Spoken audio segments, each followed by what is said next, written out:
Embrace HIPMAT. Embrace its academic and professional reputation that has trained over 15,000 professionals in 10 years. Embrace HIPMAT's numerous professional programs from HND to BTech, BSc, and MBA in the schools of Business and Management Sciences, Engineering and Technology, and the School of Transport and Logistics. Embrace HIPMAT's professionalism, excellence, and consistency with solid mentorship from the University of Bamenda and the University of Boya. Embrace HIPMAT's skills, development, expertise, and career orientation via workshops and academic field trips. Be part of the HIPMAT family. Visit our Boya campus at Checkpoint Moliko and Douala campus at Carrefour Yoro, Jos, Monamusali. Contact 683-70-1720. The Higher Institute of Business Management and Technology, the University Institute for Professionals.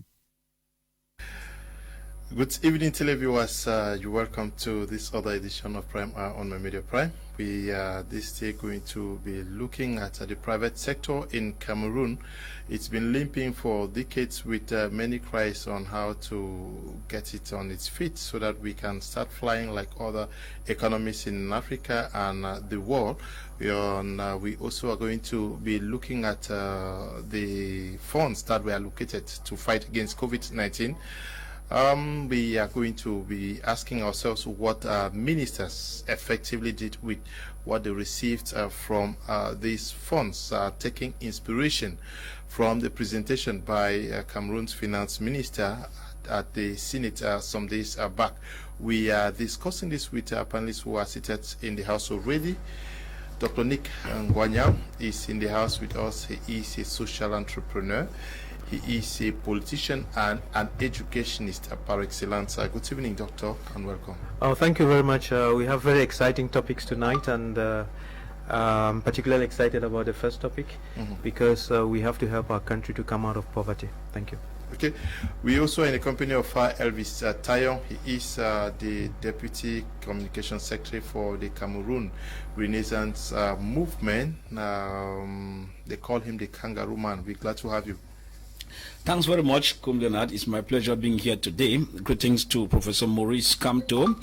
Of course, we are also extending our concern for other top officials of the Cameroon Renaissance Movement Party, like Professor Alain Foguet and Olivier Biboun Nisak, who is also a spokesperson and a former treasurer, including all the others, including Solomon Bias, and a handful of others who have been sent, who have currently been incarcerated at the dungeons of the various prisons across the country, all because they were revendicating for the war in the northwest and the southwest to come to an end, and also for corruption to come to an end in this country. We think that we'll keep on fighting on for the Justice Department to sit up and do their job as expected. Okay. We also in the company of Fabrice Lena. He's the Secretary General for the Popular Action Party. Good evening and welcome. Good evening, Solio. Good evening to Dr. Nick. I'm happy to share the panel with you. Good evening to Fatayo. Good evening to all the viewers of My Media Prime TV, to people of the Southern Cameroons, to Justice Aya Paul Abine, to Abine Aya, congratulations for your award for the activities you have been doing to vulnerable persons, to John Dennis Tabe, piloting activities of Popular Action Party, and to all Cameroonians of goodwill fighting for this country to be on the right track, for us to have that vibrant private sector that can empower youth to take the lead for our country to be among world's country that count in order for good living to be secured. Thank you very much for having me as your guest this evening, Silio. Okay, we also in the company of Tana Ghana, who is going to be coming in from Uganda, Kampala precisely. He is a key actor in as far as development issues in Africa are concerned. We are glad to have you once again on Prime Hour.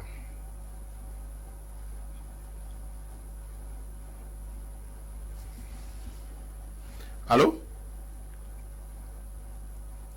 Hello, Mr. Hello, Mr. Maina. Yes. Good evening, Mr. Leo. Good evening, the panelists. Thank you for having me. We are connected live from Uganda to bring our ideas, our contribution, how to make Cameroon a better place to live in Africa like other countries. Thank you. I will start the program with you. Your take, how do we understand the situation of Cameroon's private sector? We got independence more than 60 years ago. Can we explain why we are where we are today? Yes, thank you, Mr. Leo. Let us first of all understand that the independence we get in Cameroon and the French system is not suitable for the business to grow. I don't know if you guys are... We are getting you. Just go on. Because, yes, the system that French people has put in Africa cannot help Cameroon to grow in private sector. Let me explain to you why. Because as of today, there is no any French African countries that have stock exchange that they can list their company where they can raise funds. The only place we can raise funds is take a loan from banks, and those banks, their interests are very high that you can manage, to succeed in any business.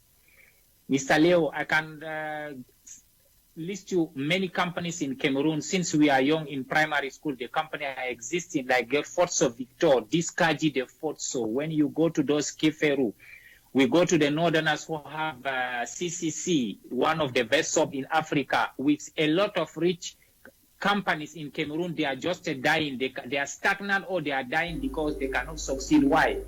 Number one, those companies are sole proprietorship or they are just a lower liabilities company.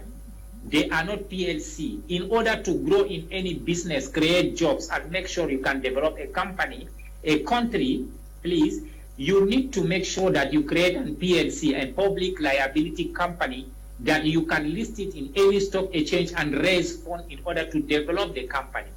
But we don't have it in Cameroon. If you see today, they are saying Aliko Dangote is one of the richest man in the world, and Dangote Group is one of the first company who have the revenues almost 14 billion every year. That Aliko Dangote is rich because the company is PLC. Aliko Dangote is listed in Nigerian stock exchange, that he don't need to go to any bank to raise money. And African, we have money. Cameroonian, we have money, but we don't know where to invest our money. So how do you want those companies to move on? It's not possible. From now to 50 years, we will be stagnant. And when you see at the end of the day, the majority of Cameroonian companies, they are heading with one family, maybe the father is the CEO of the company. And as soon as he died, the company died. Because there is no shareholders that they can take a new board of directors, put in the company, make sure they raise money to move on. Now, how do we come in? How do we do? What are we going to do, we as a new generation, to make sure that those companies, we can grow them to create jobs? If today we complain in Africa that there is no jobs, because the companies are not growing. Today, Aliko Dangote alone in around Africa, he have more than 50,000 people working for the company.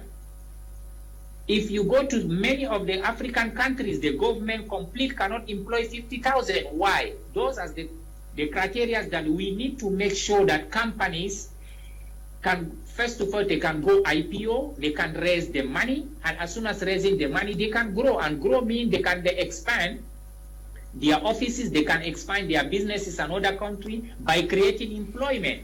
But last time we was talking but do you see opportunities in Cameroon's private sector? There is 1,000 opportunities. Last time also I told you, Mr. Leo, Cameroon is a virgin land. Nothing has been done. Let me tell you let me give you a story, can make you laugh. Do you know that we don't have sewage in Cameroon, but in another African country, the sewage is money because it's a fertilizer. But in Cameroon, we are buried on the ground, so there is money everywhere. Even in our garbage in Cameroon, money is there. But how do we understand there is money and we get into business to make this money? This is the question, Mr. Leo. Because in Cameroon here, there is no any company can raise funds. Only when you go to take a loan in the bank. And those banks have to ask you guarantee. So where do you get your guarantee? I'm giving you a simple example. Last time we were talking about electricity in Cameroon. If today ISONEL, who has been privatized by Westerners, but they cannot make sure that we have power in Cameroon. If the government decide to push this company Isonel as a PLC and he call Cameroonian to buy share inside, let's say 15,000 per share, we can raise more than $3 or $4 billion to change the whole structure on Isonel, and we will have power. But we don't have this mindset, this is strategy to make it work. Do we need to raise funds abroad? No. This is the point, Mr. Leo. Go ahead. Okay, Dr. Nick Ngwanyam, I will come now to you. Can we really understand why we have been limping as far as our private sector is concerned for all these years? Yeah, thank you very much. I was listening very keenly to Mr. Tanagana because you told me he's a development officer, so I was listening to what he will have to say. And he picked an area and was going deep into it. I would like to step back a little bit and give everybody a broad understanding on what is going on so that we can all see the contribution that we'll all make. Farm has to grow. You have to grow. Our grandma has all to of grow. us, yeah. Yeah, all of us. How, you know? But when he picked on the big companies and then he left us out. What The he's saying micro. is, the micro. Yeah, he went to the macro. macro. Yeah, so let's get a broad picture and a broad understanding so that we grow. In fact, we are here. It's more like a classroom, really. Yes. So last time we said a couple of things about economics. We have to understand economics and where it fits. And for starters, I will say something that I said yesterday here, that the way a country functions, you need to look at a circle and divide it into three sectors, where one is politics. One of the sectors of the circle is politics. The other one is economics. And then the third is development, and we said that this whole wheel spins around under the influence of education. So it doesn't matter if something is failing your country, be it in the development or the economics or whatever, go and look at that and see where the problem is. That's why at the end of the day I will show you, I would explain to you to understand why our education has to change, and I would have to show what has to change so that that private sector can pick up. Now that said, we have to ask the next question again. How do we earn money? How do we earn money? There are four legitimate ways of earning money. Then there's a fifth one. There's a fifth way of earning money, which is just theft, corruption, and embezzlement. But the four legitimate ways of making money are: number one, you are an employee either for someone who is working in the private sector or an employee of the state, somehow a civil servant. You work, and at the end of the month, the time that you spend working in these institutions, you are paid something, so you earn a salary. It has its advantages and its disadvantages. Number two, you can be self-employed. Self-employed means you are a barber, you have a taxi, you are a lawyer with the chambers, or you are a medical doctor with a clinic. You are self-employed. When you go working, you earn money. The day you are sick, you have no money.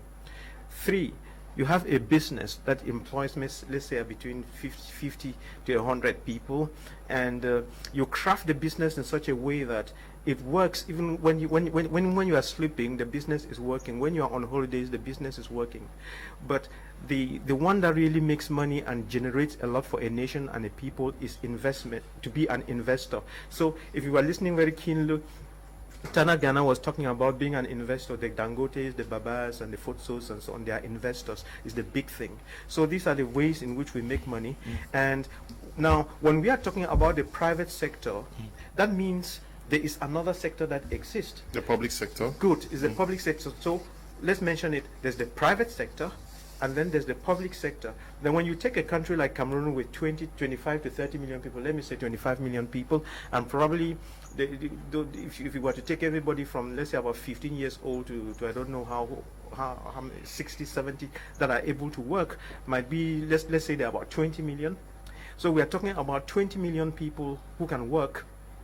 But look at it, the government employs only 300,000 people or 350,000 people, and the civil service is already saturated. So the question is, where are 19 million people working? These 19 million people work in the private sector, And therefore, when you enter into that private sector and look at it very keenly, you can divide the sectors in which they work. So you have the structured private sector, which are the companies and businesses that are well laid out. And then you have the informal private sector, and most of the people are in that informal private sector. The buy and sell arms, the what, and so on. And that sector, this private sector, it generates a lot of employment and so on. And they have their difficulties, and there's a lot that the government can do to improve on the things that they do. So and if the country is able to move a lot of people from the unstructured private sector and help them to grow to the structured private sector and help them to grow their businesses, then things step up. But like I said, there's a lot that is going on that is not helping this private sector to thrive. Okay, there's a lot that is going on that is not helping. I'm sure you're talking about the business climate. Yeah.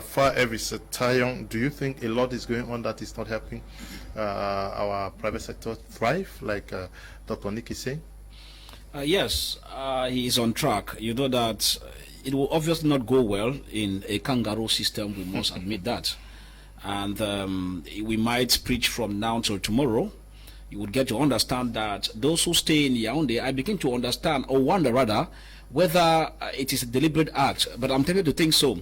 Because if you look at the profile of those who man this country, you realize that most of them have gone to one of the best universities in this world. I repeat, if you go through each and every of them, their profiles, you discover they have gone to very good schools, I mean expensive schools, and schools that have what it takes to copy something from where they were back into the country, which is not even the case as per se.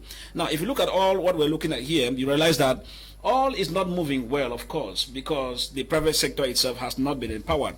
You know, we have a system, that's why I cue with what Dr. Nick is saying. We have a system that is civil service oriented. And when you have a system that is civil service oriented, it means that it blocks the normal reasoning of what we call technological development or advancement. Because anybody who goes on, you get and you know that the government understands that. That's where they pass through the concours to raise money.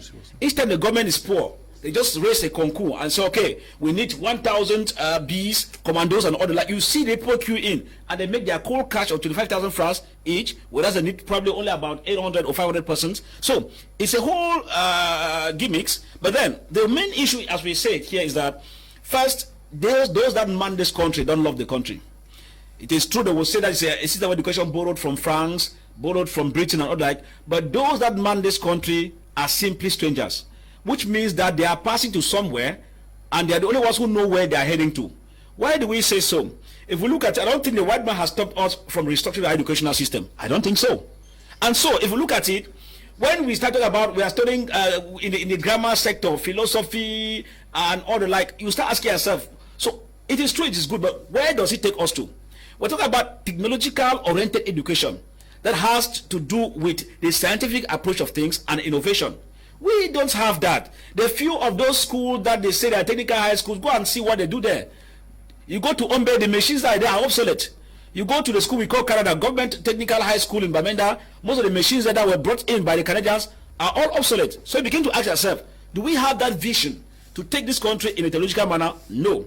And because of this system, realize that you have garbage in, garbage out. So the few persons who even went to polytechnics in Nigeria, Ghana, when they come back, the system itself does not still give them that leeway to move well in terms of business establishment. Now look at it, Mr. Leo. We talk about a system, a regime, that even if you bring the best engineer, aeronautic engineer, in America, in China, once he gets into the country, the system stifles that is technology and makes him become redundant. That is what we're talking about here. Because in Cameroon, everything now is politics. They don't understand that professionals have a role to play, politicians have a role to play. Now everything you bring in, if it moves to the whims and caprices of the kangaroo system, all right, they tell you well done. If it does not move that system, they tell you wait first. Now how do you explain that we are in a system whereby we have a government mechanism that does not support technological innovations? Now you realize of recent that we've had few children. We had one of them, I think from 3, who was putting up a local plane and it flies in the sky. Now look at it. Sometimes we had one guy in Nwa who was generating electricity from a nearby stream over there in Nwa. Now, where have all these talents gone to? Another one produce an excavator that you see how it's manipulated with the remote control. I have one that worked with me and even went right to Gunoko village for display, and this one produced a locally made drone. Now look at these talents. But we are saying that in a normal country that has normal persons, these kind of talents are supposed to have been picked by the government and then investment done in them so that they can further their brains, and then they come back and do investment in the country for us to see an aeronautic company grow, or for us to see a caterpillar company expand, or for us to see a robot industry being built thanks to the development and the investment done on these kind of initiatives. Now, in a kangaroo system that knows only the head of state says, yam done, yam not done, what do you expect? The brains are redundant to the first order. You have to hear me very well. I'm not talking whatever amount. This is reality. So today we are hearing, we were in the National Assembly today, and what was happening? The Minister of Water and Energy, we talk about Gaston Elunde Somba, we're talking about there is a need for them to get a dying need of 874 billion francs CFA to complete electrification of over 900 localities. Each time, they don't think of begging. Look at the country. Today, loan in China. Tomorrow, loan in Russia. Next day, loan in this. I say the brains have expired. Because as our brother Ghana said over there in Uganda, Cameroon has all it takes. If the right persons were in the right place, we will be the ones loaning money to Equatorial Guinea, even to Gabon, even to South Africa, and not going and begging every day when we don't even know the day we will refund the money. So these are the issues, because we have decided to put in place a redundant system that does not promote initiatives. I was very worried, and I met the guy who was doing the excavation things in Bonaberry, the other ones in Yaoundé, and I said, but if we had a country and we have Ministry of Scientific and Technical Innovations, all those ministries are bullshit, because they only talk in the air. If it's to embezzle COVID-19 money, and you say this drug was produced in Cameroon, when it was produced in India and packaged in Cameroon, those dubious tendencies they have. But now what it takes to be innovative, we have a Ministry of Secondary Education, and they tell you that they are copying this, they want to promote education. You cannot promote educational system without valorizing the technological part of it, the technical part of it. What are you promoting? You are promoting history literature. So these are the kind of kangaroo system we have, and we think that in real terms, if these proposals are taken, unfortunately I know they are not taken because to them they have their own system of reasoning. No. We will keep talking. Some of them are taken, kangaroo man. Fabrice, Lena, do we need a political will to see a private sector that is waxing very strong? We have seen the boss of GCAM consistently presents the plight of the business community in Cameroon, saying how difficult they face their business world. But we can also understand that when you look at real business, because he talked about a structured private sector, I'm talking about Dr. Nick, he raised the issue of structured private sector and unstructured. But when we look at the structured private sector, it is mostly dominated by foreign business persons. We have the Lebanese, we have the Chinese, we have the Iraqis, all of them. And they are succeeding because they are making good money out of Cameroon. To say that there is money in the private sector that's not being tapped, because all of them who are in Cameroon are succeeding. Yeah, well, I first of all like what you first started to say by saying the political will. Yeah. I will start with that, because for development to prevail in every society, the policies that is being designed and put it in place by the regime that is managing the country or the state at that particular time must be inclusive, and it must be with good faith, and it must have what we call exchange with the informal sector. But when we look at our system, the first thing you ask yourself is, Cameroon is operating under what form of economic system? Because Cameroon, based on texts and laws regulating economic activities in Cameroon, Cameroon is operating under a mixed economic system where the public sector together with the private sector work hand in hand to see how development strives in the country. But when you observe the realities of our economy, you begin to discover that source of income and economic activities is dominated and even subdued by the public sector, which is not supposed to be the case.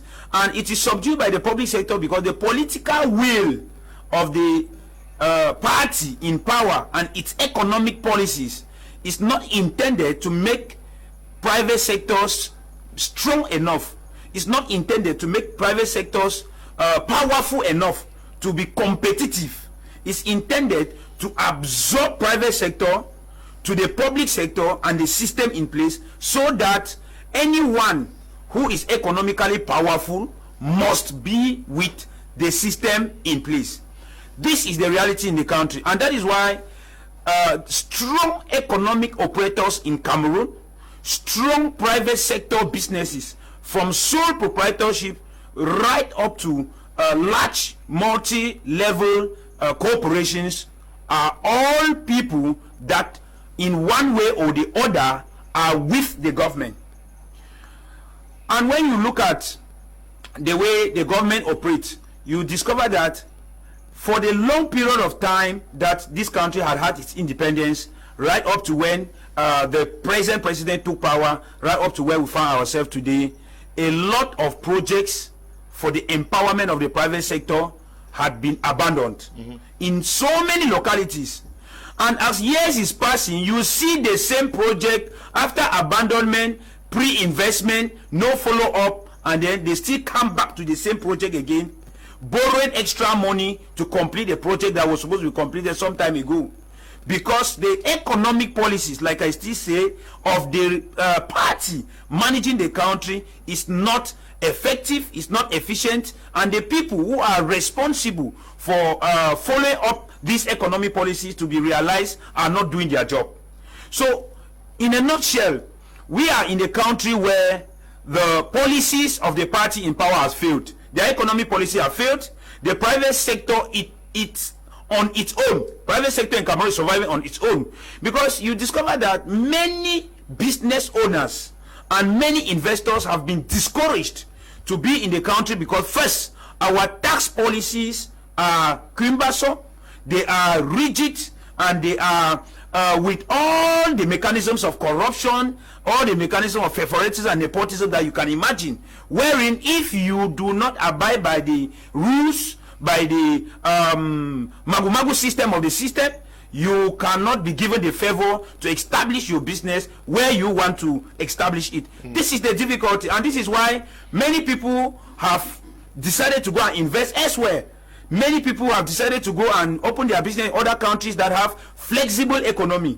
Cameroon's economic system is actually mixed, but we are operating almost in the pure para-public sector, where students depend on the government for employment. Students depend on the government for nearly everything. People go to school with the idea of concours, with the idea of getting government job, because it is laughable that in the country in the 21st century, somebody will be so glad to celebrate when they have the matricle as an ENS teacher or an ENAM administrator than a business owner in the country. And then you discover that these people actually who have succeeded to have these matricles are living very comfortable life. Then you see an imbalance between the person's activity as a civil servant and the amount of money that is accompanying it, which has already been like a rule in our country.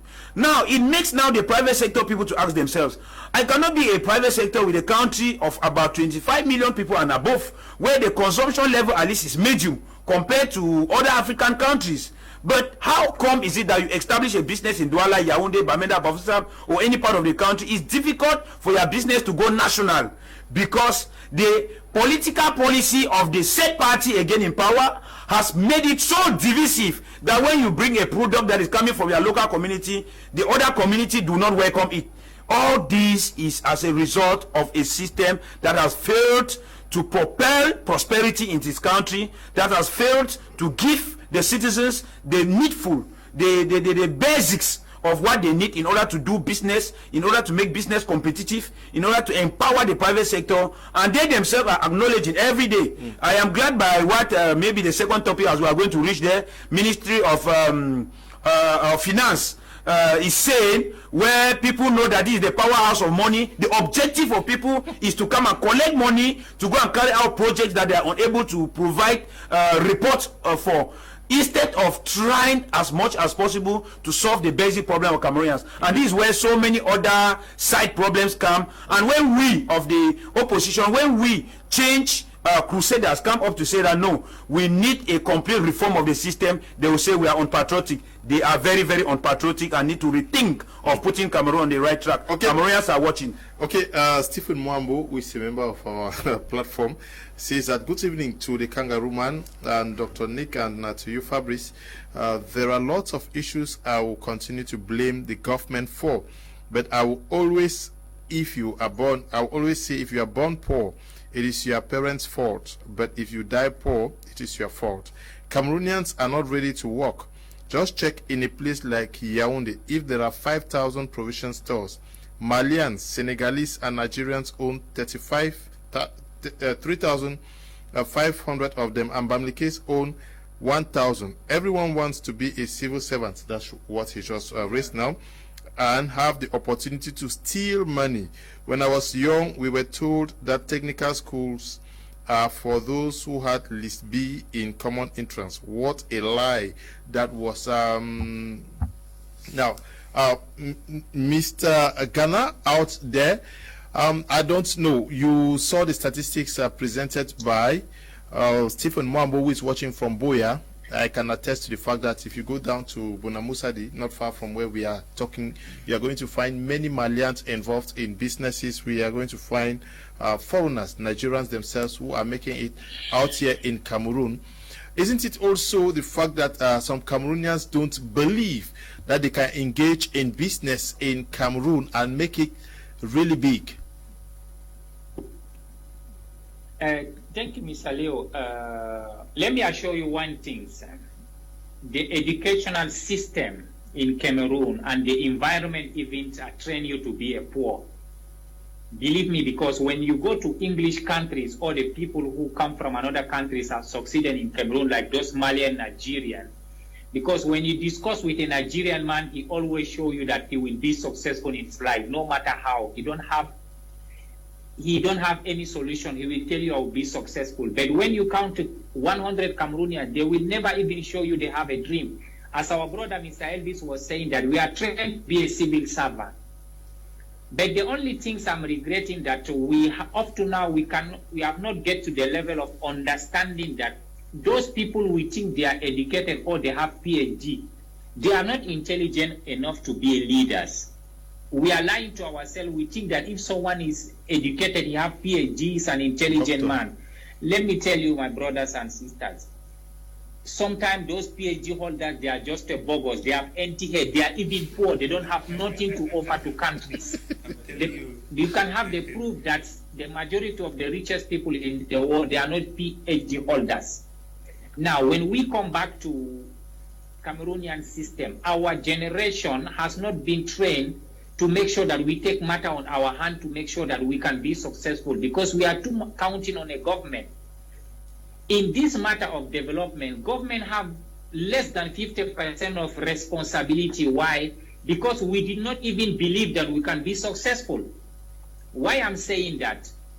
Innovation have to come after regulation. Government is just a monster who know how to regulate. Government don't have an intellect or a system to innovate. We, the people, have to bring innovation. This Nigeria you are seeing, if Aliko Dangote can leave Nigeria, he come to Cameroon, he becomes successful. Why we cannot be successful then? It's the same government. How many Malians, how many Lebanese are very successful in Cameroon? The issue is our mindset. Do we believe that we can make it? Let us not blame the government. Let us blame ourselves that are we ready to change it? I'm giving you an example.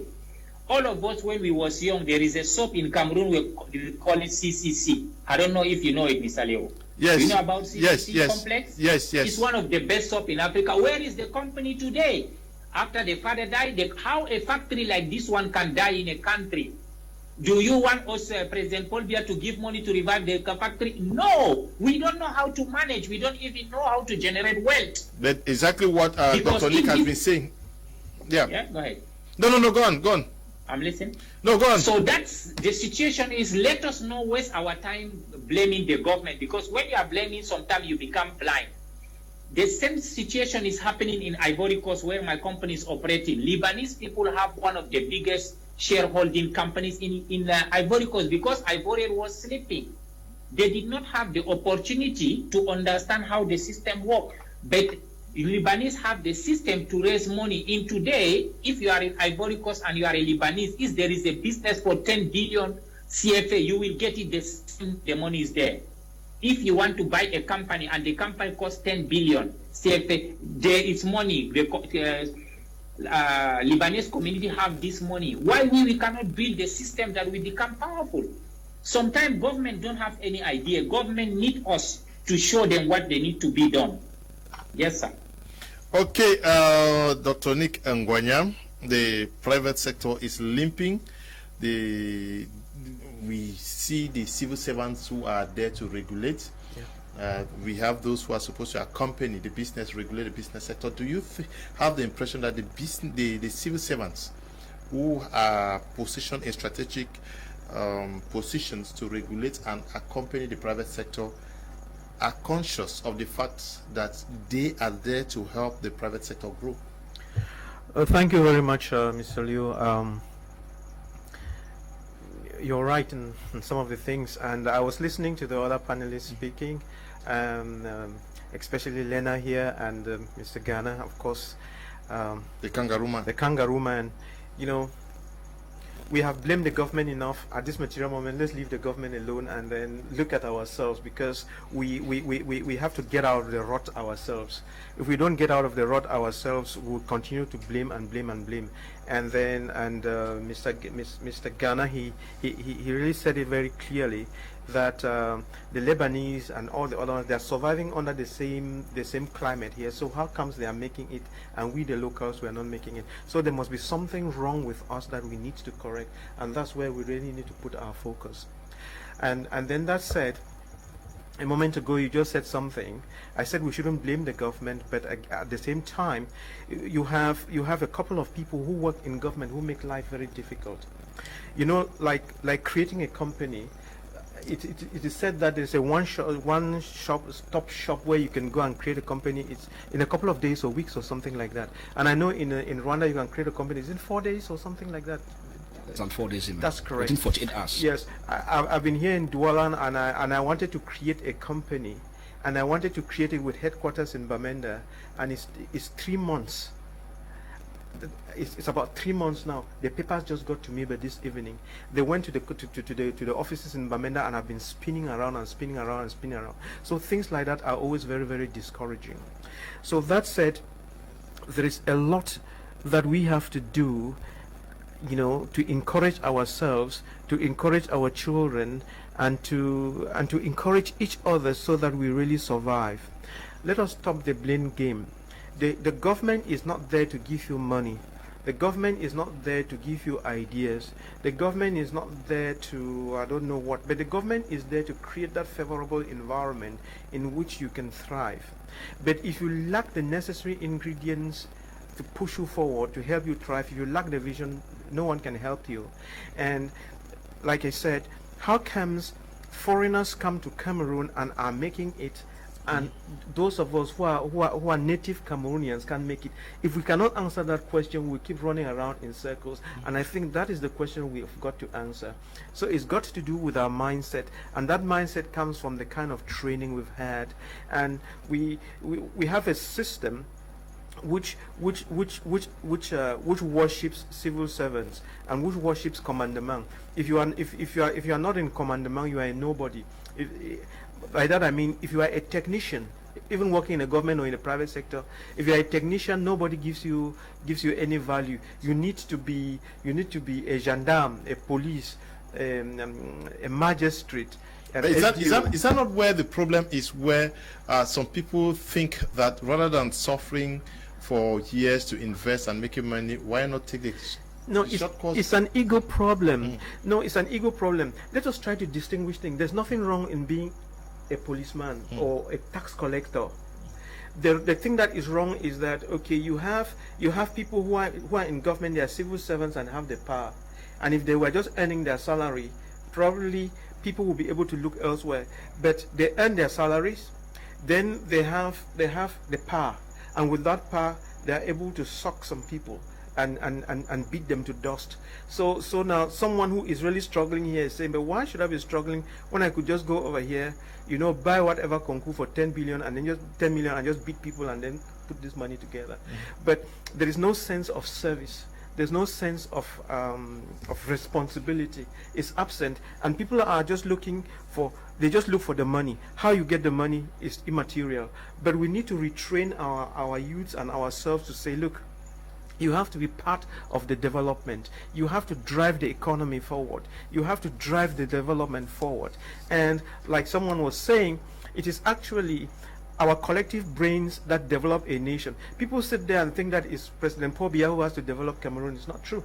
It's everybody. It's everybody's responsibility. And then when he has even developed the nation and done it, I mean, when the government has done the little that they have to do, we as citizens, we don't know how to look after those things. We destroy them and saying it's government property or whatever, not knowing that we are killing ourselves. So it's a collective thing, and it's a mindset, and our education has got to change. If our education doesn't change, not much is going to happen.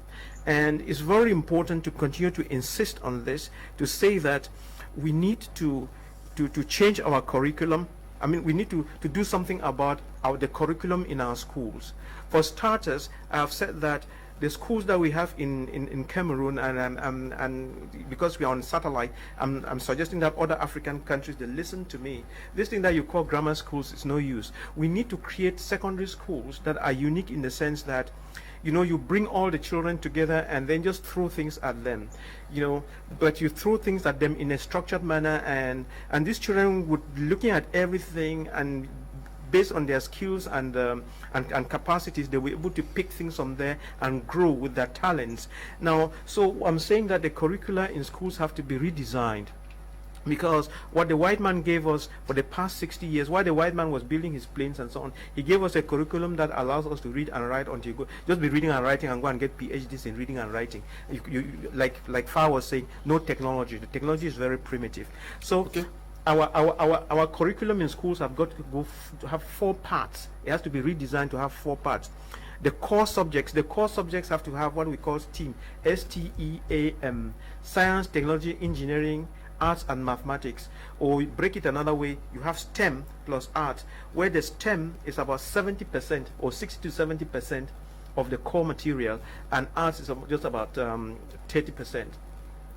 Then to that, you have to add agriculture. All the children in our schools, from primary to university, they should spend 3% of their time doing agriculture. It's very, very important.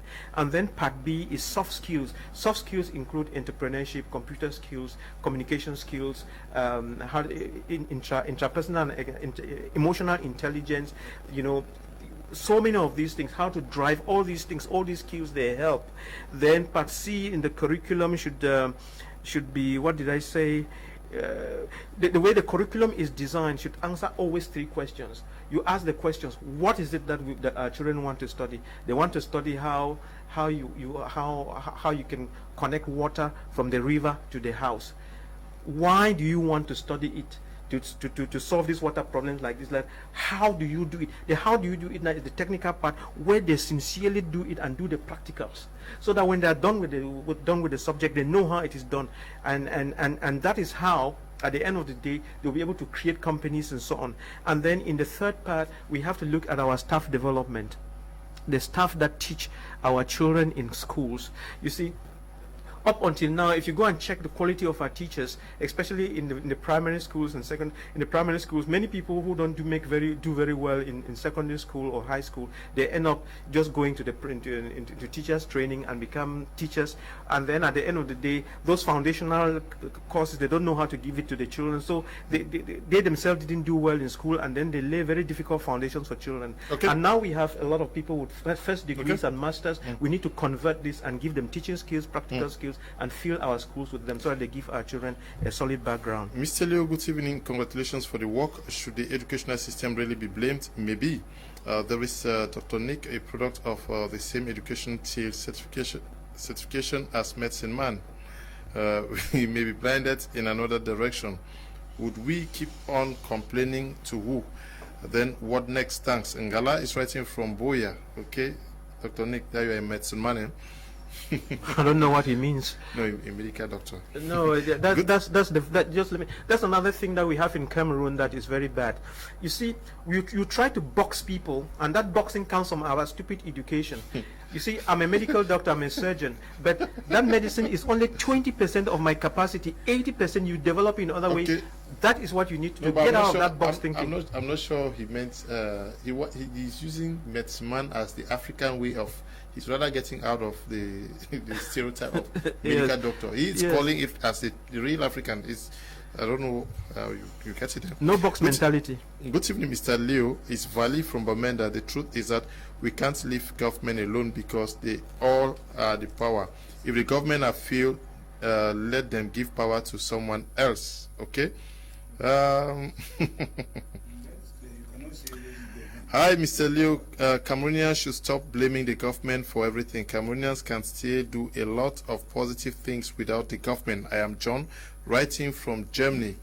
Yes, John, good evening to you. No, this is not good. If your message is not good, I won't read it, please. Good evening, Mr. Leo and co. To answer the questions Dr. Nick posed, how come foreigners come and succeed in the country while we can't succeed? I think it's simple, because the government policies are favorable to foreigners than Cameroonians. The government is eating her own chicken because they don't encourage consumption of homemade products, but rather favor foreigners in their business. Example, how can you explain a fact that a Nigerian will have rights in Cameroon more than a Cameroonian when they have a small misunderstanding and they always boast about that? Figure is writing from Amanda, but there is this issue that he is raising, the issue of consuming what is Cameroonian. If we were to establish a policy that promotes Cameroonians to patronize Cameroon-made products, would the private sector in Cameroon, especially for those by Cameroonians, not also be booming? I think all in all, I am very surprised when I hear some people say do not blame the government. You know, one thing is clear, Mr. Leo, a government policy determines all other aspects in an economy. I don't understand how people come to say don't blame the government. Dr. Nick and Mr. Ghana talk about mindset. Mr. Leo, the energy you use to build up a mindset in a kangaroo system will not be the same calories and energy you use to build up your mindset in a government, in an environment which is government friendly and economic friendly. This is reality. It looks like some of us are not living in the same country. Because I see the way people talk, Mr. Leo, one thing is for sure, and I would say this clear. If you look at, like Mr. Ghana was saying, why would the Senegalese, Malians? No. Let me explain this thing to people because it looks like we're getting it wrong here, Mr. Leo. Senegalese, Ghanaians, and Nigerians are here on a mission. It's the same mentality if you go to Nigeria. We have Cameroonians surviving in Nigeria more than Nigerians. Why is that mentality? The mentality that they go out because they are going to look for survival to feed back their families back home. They will not be involved in the kind of houses we can stay. They'll be reducing their expenditures of food, things you cannot do. Mr. Lo, the way you live here, you cannot limit yourself to that kind of living if you are in your country, but you can limit it if you are next door Nigeria. Because in your mindset, I have gone to look for money to save my family. Look at Malays and Senegalese, for example. Come to Bonamusadi here. They have their small cafeteria. Now, they go around doing their different jobs. That particular room is a parlor and everything to them. I am talking out of experience, Mr. Liu.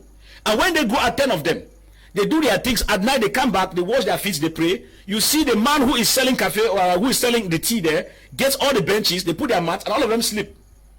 Early in the morning, 5 o'clock, they get to do their prayers, bathe, and everybody goes off. So if you look at it, the investments they do, what is it? All of them are renting that same house. And they do that business. By night, they come back there only to sleep. That area is just for them to sleep, do their prayers, and leave early in the morning. Before you know it, they are building houses back in their areas. So if you look at it critically, they join to pay the house where they are sleeping, and sometimes when the taxes come, they show that together. Mr. It's common. I'm saying here that if I move over to another country, my way of operating and the way I'll be living economically cannot be the same if I am in my own country. It's natural, and we cannot blame them for that. Now, if you look at it, that's for small-scale businesses. Now, if you go to large-scale businesses, for example, you realize, Mr. Leo, that the government policy works differently. I want to let people know that the diplomatic arrangements and diplomatic treaties that are signed between countries vary. And that's why when they sign these treaties, some are at the forefront, others are at the background. It determines which treatment you give. Now, do you know that Chinese in Cameroon don't pay the normal regular taxes that you and I pay? People have never understood. Go to the shops in Aqua. Go to the businesses in this area. It's a fact I'm talking. People should verify. The manner in which they have their bilateral agreements between China and Cameroon. You cannot say that because they have these bilateral agreements, Cameroon gives favorable business climate to Chinese. Then I, as a Cameroonian, I don't have that. It's a reality. Yeah. I was talking about consuming what is produced in Cameroon. I was answering the other part, Mr. Leo. I can come back to this one. I don't have any problem. I'm going to answer this to clear the air. Now, for the home products, Mr. Leo, for the home products we're talking about, the first thing still boils on government policy. No. Mr. Leo, why do I say so? When you say we produce nothing, let me come. Imagine that the policy is adopted that we must consume the rice. We must patronize. Say something. We must patronize our carpenters because look at what is important to. Yes. I'm sorry, I'm cutting in now. Yep. But I had a shock of my life when I went to visit when I went to shop in one of the supermarkets down the road here, and I noticed that most of the things on the shelves were imported. And I asked the sales manager, I said, what's going on here? And she told me something that was shocking. And she said that it is government's policy that a minimum of 10% of the things that should be on the shelf, that are on the shelf, should be homemade. And that they have a lot of trouble getting up to 5% because we are producing nothing. Are you getting what I'm saying? We produce very little. We produce very little, so there is a problem of industry. So, Mr. Leo, just to come back, Yaoundé, you are the cause of this quagmire. We don't want to be beating around in the bushes. Mr. Leo, when you go to Minmap, I'm talking as someone who has been working closely with public contract, Minipal, and all the like. When you go to Minmap, when they have a contract to furnish offices, they don't buy homemade chairs and tables. I am telling you. Anybody who disproves me here, I know that you are a man. When they are doing contract to furnish in the National Assembly and whatever, all the materials are imported. But if you go to Carrefour or Billy, there are good furniture guys who are out there. If you come to Mutengene, you have good guys who are doing good chairs, office tables. So the question is, how does it come about? It is government policy. Me man not tell me grammar. Yaoundé has expired. Until we get a policy whereby you say it should be home product. Look at Sika, Mr. Leo. Do you know that the importations of what we call fairly used dresses is almost free? The tax there is dropping. And so at the end of it, people prefer to wear shirts for 500 francs. People prefer to wear trousers for 1,000 francs or 800 francs, as opposed to buying Sika, which you could get a loincloth about 5,500, and then you take it to a tailor to sew, and you look African inclined. It is a government policy. So in this case, we become the dumping site. So in the country, we call that dumping. So at the end of it, the dumping now destroys the home industry. Sikam is nowhere to be found. Even on Women's Day, and those are days that the government imposes that people must buy those loincloths, Sikam would have closed early long because government is offended. So at the end of it, Mr. Leo, we should be honest to tell the truth. Government policy is at the forefront. Whether my mind is building or changing, I change the mind, and the government stifles it. I have a group of youths in Boya. They're into technology. They build incubators and all the like. Until I had one friend who watched this program, and I linked him to the guys over from America. But what is the issue? These guys have incubators. They do what they call the excavators, I'm telling you, and all the like. But where does it end? We only go for exhibitions at the Ministry of Youth Affairs. It ends there. They pick 2 or 3, 10,000 francs. They give us encouragement. We'll call you back. At the end of it, the talents are there lying down. Okay. Government is responsible. Let us not blow grammar here. Okay. Good evening, Mr. Kum. The government levels the ground for foreigners and not citizens because if they are financially viable, they might give them headache politically. Okay. Good evening, Mr. Leo. The private sector have been on a limping trend due to the fact that the government has not set an enabling environment for the private sector. Agro-pastoral entrepreneur Oben, writing from Suza. Good evening to you, Mr. Oben. Good evening, Mr. Liu, and greetings to your co-panelists, especially Mr. Ghana from Uganda. I just want to say that the reason why foreigners prosper in business in Cameroon is because they save enough money in their various countries due to good economic policies, but Cameroonians doesn't have this opportunity. How can you imagine that out of 10 regions, only 2 industrialized to the detriment of others? Emmanuel is writing from Yaoundé.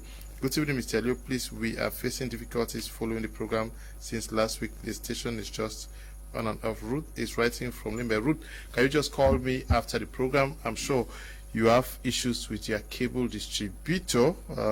He should be able to fix that. But now we are talking about business. Mr. Ghana out there in Uganda talked about our stock exchange, where we could raise funds to invest in big businesses. But we're talking about policies. Should banks not exist with the sole purpose of also facilitating the obtention of loans for projects that get towards engaging in business ventures? Yeah, Mr. Liu, when you get to carry out activities in this country, economic activities, especially us that we are in the balance of economic, political, socio-cultural, that's where you have a lot of experience and you come to understand Cameroon to be one country whose own activities, mindset of people and the government is terrible, is fascinating. I think it's some few weeks ago or a month ago when I contacted one banker with whom I opened an account in a bank and asked him if there is a possibility for loan based on the type of account I opened there.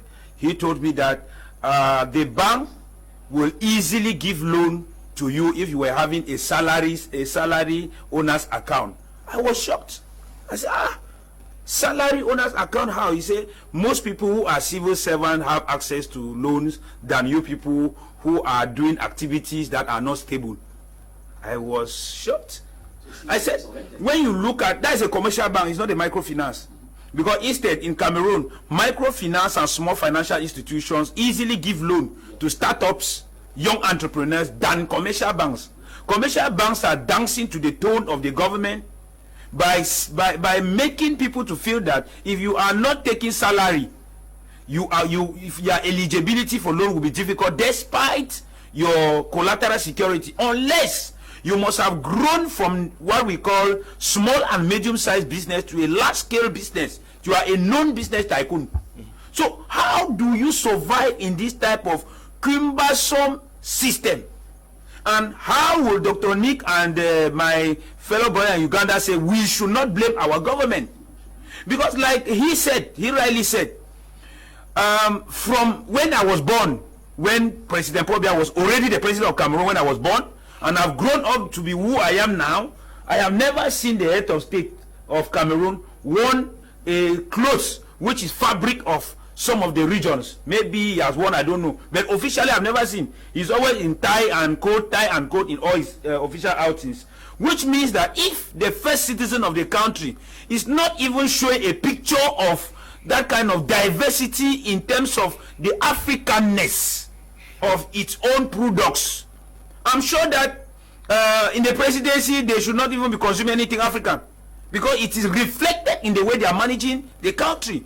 The first thing that comes to the mind of elites and ministers in Cameroon is that when you want to invest, you have money. Bring the money, let's eat. And this is the attitude of the regime in Yaoundé.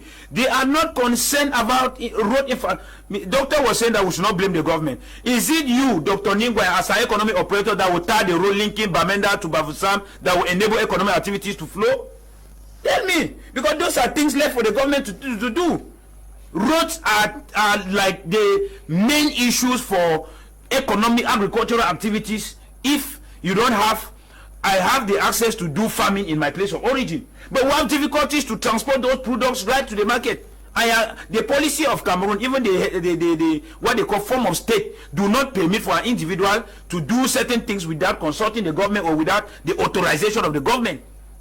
In the federal structure, let's say cross-border in Nigeria, it's very easy for an economic operator to propose tarring the stretch of road, and the government gives accreditation and honor for a citizen that have helped develop a country. On the contrary, in our own case, they will arrest you and they will start investigating your source of income for a goodwill something. But when they give the contract for Nganu Jumesi Ministry of Public Work to tar the road that is supposed to link Santa, link Doblib, Goketunja, he will take it and go with it to Ngalim and leave it halfway and throw gravels and allow it there. And then after, you will come and say that we should not blame the government out. They are actually responsible for the plight of the common man, for the plight of the people. And I think that the African Development Bank has given a loan for the ring road. We are waiting to see. We are waiting to see because that is still another thing that you know they will not surprise us. They will not surprise us. Good evening, Mr. Liu. This is Vitalis from Bomenda.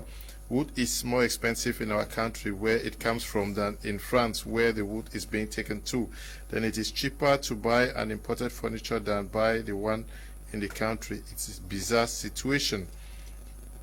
Mr. Liu, the government is the cause of all the rubbish we see here.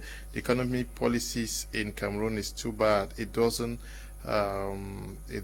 encourage its citizens. Small-scale entrepreneurs are encouraged through loans, but that doesn't happen in Cameroon. Even the bank that was created for small-scale enterprises in Cameroon loan money to government officials, not the businessmen again.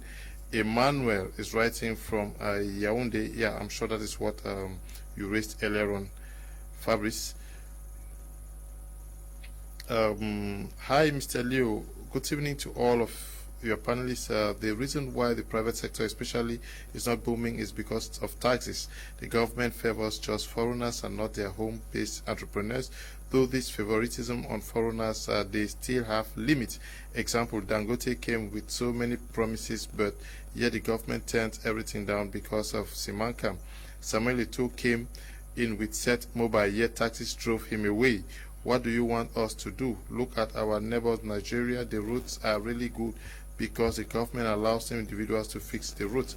Oh my God, I'm disappointed. Ngwa Julius writing from Bafut. Ngwa, it appears you reasoned or you slept with Fabrice Lena last night.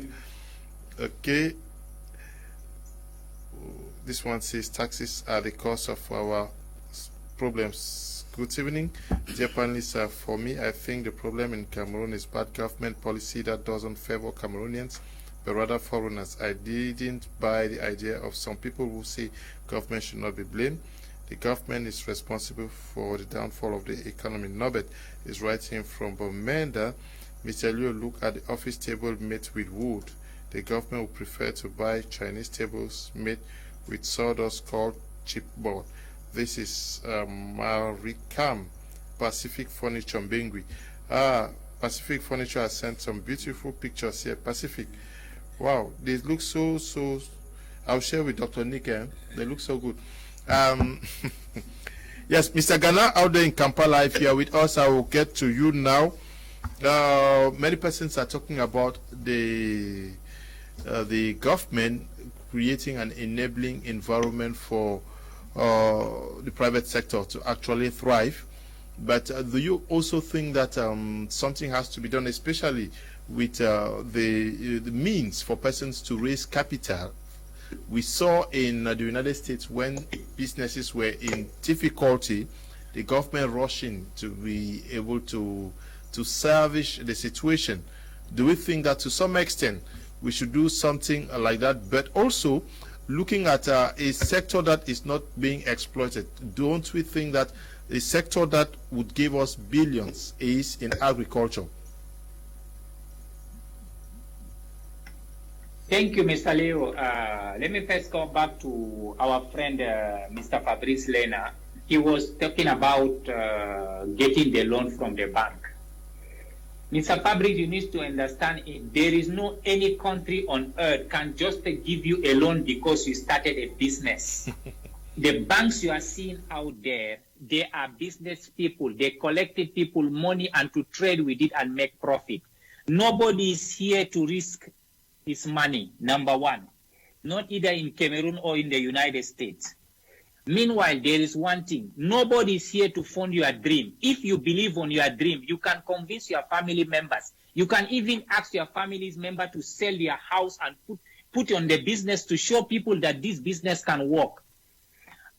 After investigation all around the world, 97% of the businesses who are started first, they fail after 3 years. Even the government give them money off, they get loan. It's not going to work. When these bankers tell you that they easily give money to civil servants because they are guaranteed they are getting a steady salary every month. That's why they are ready to give them loan. But you don't have any guarantee. Today, I am the banker, I give you 10 million. What is the guarantee that if your business does not work, you are going to pay me? This is number one. Now, number two, let's go back to favorable environment that we are talking in Cameroon or any other countries. The favorable environment, the way we are thinking, comparing to United States, is not there. Why? Because our economical system, we did not hold it 100% that sometimes we have a strategy, to touch the last button that in the case our economy is crumbling, then we can add a lot of money on the system. We don't have that in Africa. Let me explain to you. From 2020, when COVID-19 has started, do you see European Union banks, European Union and general, they have created almost 37 billion euro. They put it in their system, just they printed to make sure that they can lift the economy. But we African, we don't have it because our banking system is held by them that they cannot allow us. Any sovereign countries who have its central bank, sometimes when the economy is not going, the government have the way to leverage and to put the money in the system, to boost the economy, and the time they can pull it out. We don't have it.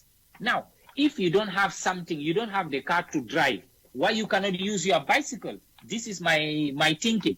We are in a situation that now Cameroon are facing a problem that we need to create some companies and to make sure we create jobs. But just advantage those developed countries have, we don't have them. The only way for us, on my proposal, to make sure that we can raise the funds, we need to come together to create at least a stock exchange, Cameroon stock exchange, that any company who's doing well, if this company want to raise the fund, they can go IPO, and we Cameroonians, we can buy share. Do you know that in our all African French countries, the bank who has a lot of money in the bank stock that they don't have nothing to do in Cameroon?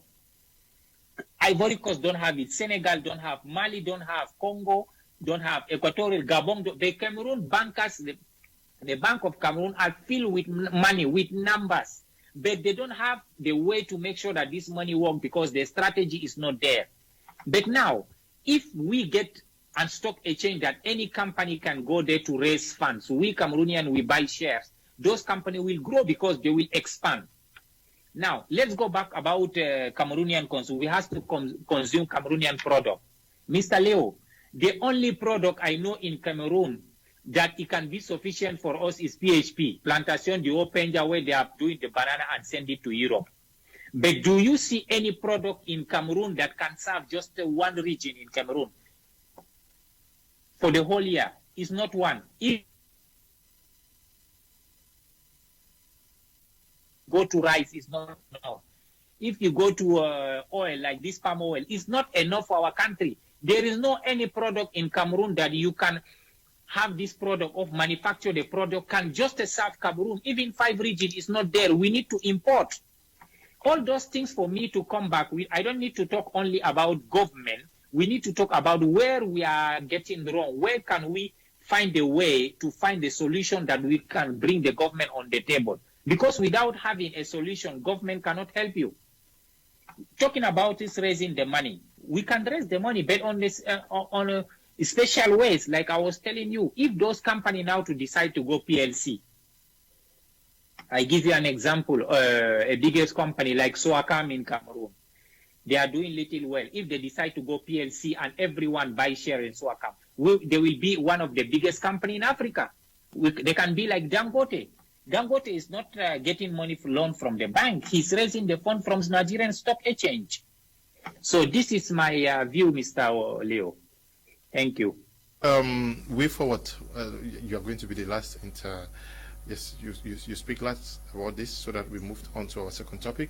Yes, what do you think should be done to get our private sector on its feet so that Cameroonians can feel proud to be able to consume? Because we are talking about the fact that we are not consuming Cameroonians, but if you follow what the presentation of Mr. Ghana, it tells you that if we were to say that we want to produce Cameroon, the supplies won't be there. That's right. Like he was saying, you listen to them very closely. It's about strategy, knowing what to do. It's very, very important. And then to just say also, I will show us how to get out of it. But to just say that there is a problem with all startups everywhere in the world. When 100 new companies are created as new startups, 80% of them usually die for one reason or the other.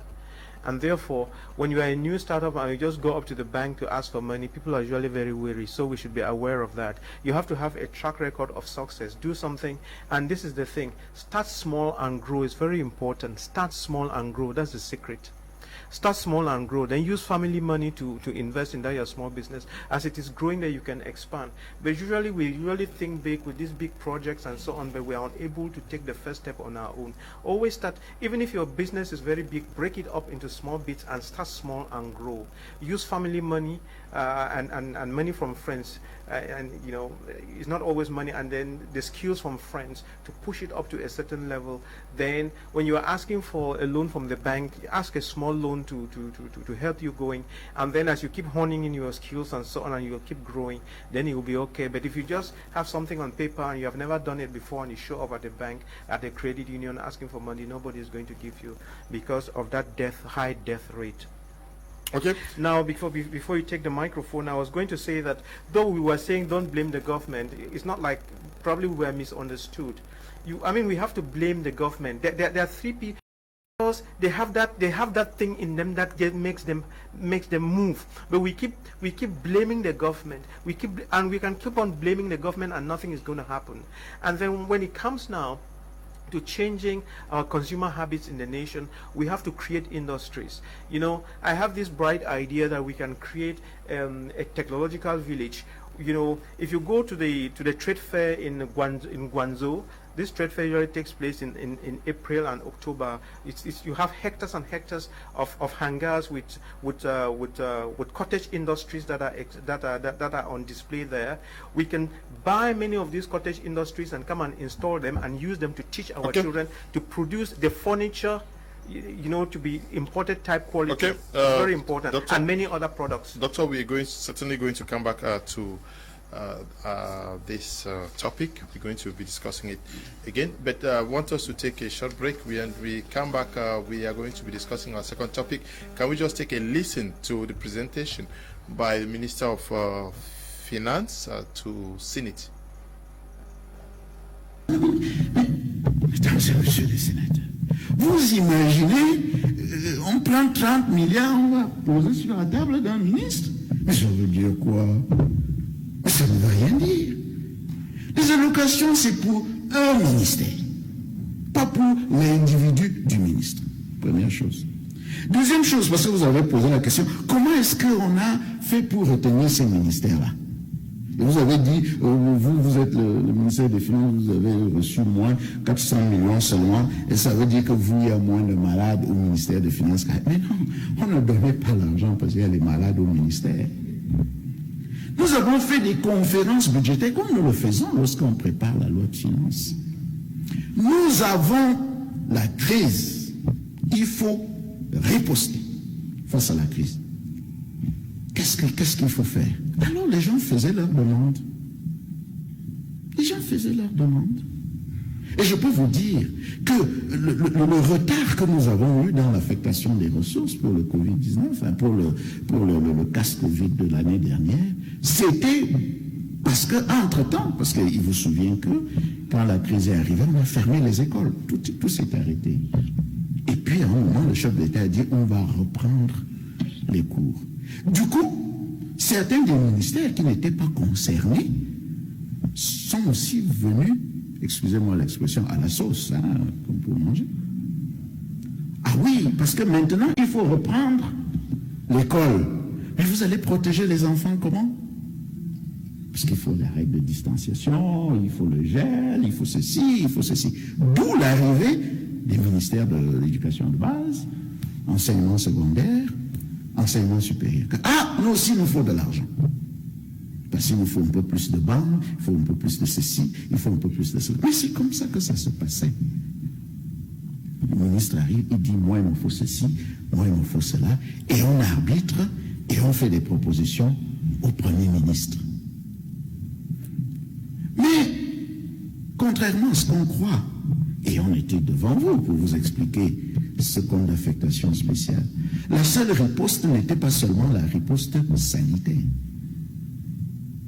Parce qu'on lutte contre le coronavirus, et l'expression dit, et ses répercussions économiques et sociales.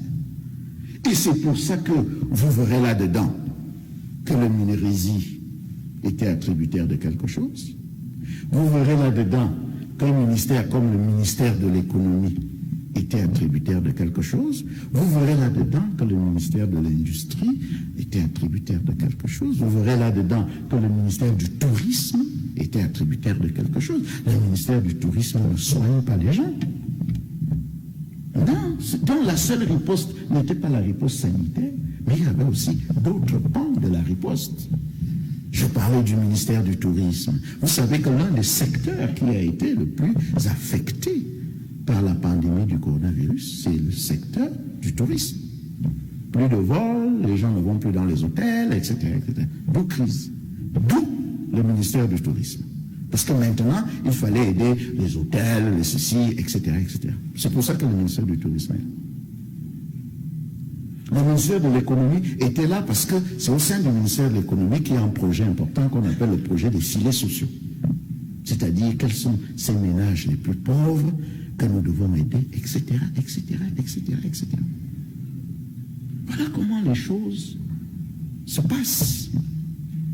Donc, on a écouté les demandes des différents ministères et nous avons fait des propositions qui ont fait l'objet du décret de répartition qui a été signé par le Premier ministre. Bon, maintenant, peut-être faut-il dire une dernière chose sur ce Covid. C'est que contrairement à ce qu'on peut penser, l'audit qu'on est en train de faire n'est pas un audit qu'on fait parce qu'on a appris qu'il y a des... I'm sure the Minister of Finance has answered many unanswered questions.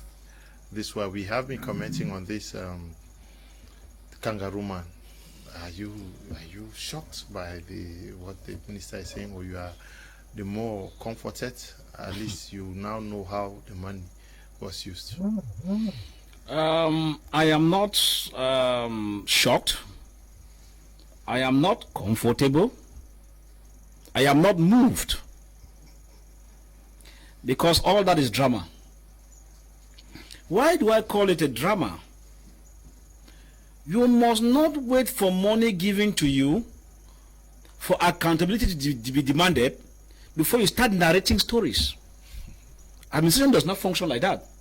If I say kangaroo system, this is the clear exhibition of kangaroo system in a confused, lackadaisical manner in Yaoundé. Yeah. Because now everybody's washing his hands as Pontius Pilate. Finish your fufu that you started eating. There's no running, there's no gainsaying this out. It is true. People were earmarked, or ministers were earmarked. And the Minister of Finance, Paul Louis Motaze, tells us that others who were not even envisaged also showed their own face with their own wants, requesting to get their own share. And not only that, from his statement, if I decode properly, or probably, it shows that even those who were not on the line were equally supported by some quarters, which was surely above his capacity to take care of it. Revelations are still coming. But people should not bother. I am not moved with those dramas. That's the truth I say. Because From the time the Honorable Minche was talking of the SDF, day in, day out, we still took it as a joke. Mr. Leo, it is abnormal as we speak that at this present situation, people came with reasons regarding why they want the amount of money. Because they saw it as a national cake. It was not because they wanted to fight COVID-19. They wanted to get justifications that will guarantee pick the money and do their DBOs or their other things. The entire government is guilty and is supposed to resign and go on leave. This is, as I said, if we were in China, Mr. Liu, I repeat, those who have gone through Chinese law, communism, when you are on a criminal charge of state embezzlement, you are taken to firing squad. That's China. In Russia, you are given life imprisonment, and at a particular point, you can still be given death sentence. Because we are in a liberal society. And now you see the minister illustrating. All right, you paid the money because the people came in, even from upper quarters. Mr. Minister, if you know that you have the portfolio as a minister, were you at gunpoint to pay those who came in, even from up quarters? Administration is written. You have written to the headquarters, to up quarters, so you keep your file. I'm sorry, I cannot pay this amount of money because people were not in this thing for this reason. And you send and keep a copy. Yeah. You have been publishing this copy now at the National Assembly, telling us that these are now we are still getting on his declarations. But then let's even assume the intentions for the request of money were good, were genuine, because it uses the example of the Ministry of Tourism that also came. That no, we don't need this money to fight COVID directly, but to fight its repercussions, as the consequences. That hotels are complaining, that their business is not moving, and a host of other things. Those are the justifications. But when you observe what is happening, do you think that this money actually went to these hotels and tourism stakeholders in Cameroon? Well, Silvio, I will the minister and all what is happening about the auditing of the COVID gate issue in Yaoundé is a whole, it's more like a stage film or drama, like my brother in other side put it. Is something that is not taking us anywhere and is not solving the problem of Cameroonians who died of the COVID-19 as they claimed, or who are suffering the repercussions of the COVID lockdowns, bans, and the other direct and indirect consequences. You know, if the minister was justifying maybe the number of free masks they gave to Cameroonians, it could have even been understandable. If they were justifying additional classrooms built in schools that we have seen with these billions, it could be even better. Or if they were saying extra benches that they produce in schools for children to sit 2 or 1 per bench for examinations or for class to be comfortable, it could be better. But we remember very well that under Ministry of Secondary Education, they decided to change school timetable. Some group of students coming in the morning and some going in the evening, because the same number of benches were in school, the same number of classrooms were there, but money was dispersed at the level of Ministry of Finance to fight COVID-19 for the people. So we don't know between the Ministry of Finance, Ministry of Secondary Education, and the people who are the teachers and the students and the parents and the population under that ministry, what happened that we are not seeing? Have you seen any facelift in the condition of any hotel?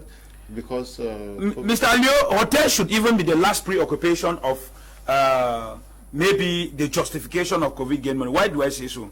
I remember a particular period in March 2020 when some Cameroonians that came from a couple of countries, Germany, France, Belgium, were at Douala Airport. They took them to one hotel and the government was unable to give the money to the owners of this hotel in terms of the collaboration that they made with the local authorities in the Douala council where this hotel is found, until people had to abandon there and go because the conditions there were terrible.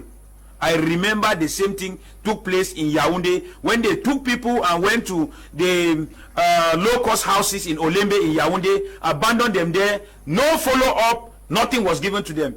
I remember when low-income earners, Cameroonians and IDPs were like clamoring to the government that the conditions of living, they are normal in their houses, accompanying measures for COVID-19. It is today I am, maybe some other Cameroonian knowing that this kind of money was disbursed at the Ministry of Finance, for Minister of Tourism, for Minister of Secondary Education, for Minister of Economy and Planning, for Minister of all ministers went and disbursed money, but we are not seeing any physical aspect of the impact of the money on the people. Yeah, but so here